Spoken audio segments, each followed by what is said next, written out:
Setting up voicemail on your Tracfone is essential for managing missed calls.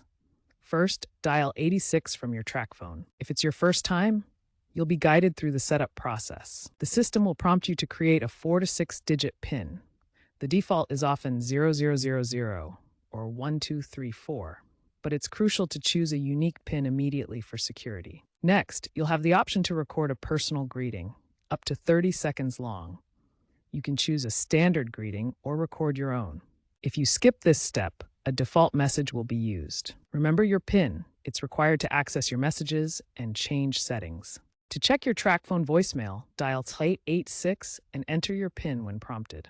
From there, you can listen to, delete, or save your messages. If you forget your PIN, contact Tracfone support for a reset, but note that it may take up to 24 hours for a response. For GSM phones, use the network's voicemail number instead of 86. A common issue is voicemail setup problems with unlocked phones. You may need to reprogram the voicemail button. Always ensure you have a strong signal when setting up or accessing your voicemail to avoid errors. For international users, dialing 1-800-22-TRACFONE may be necessary.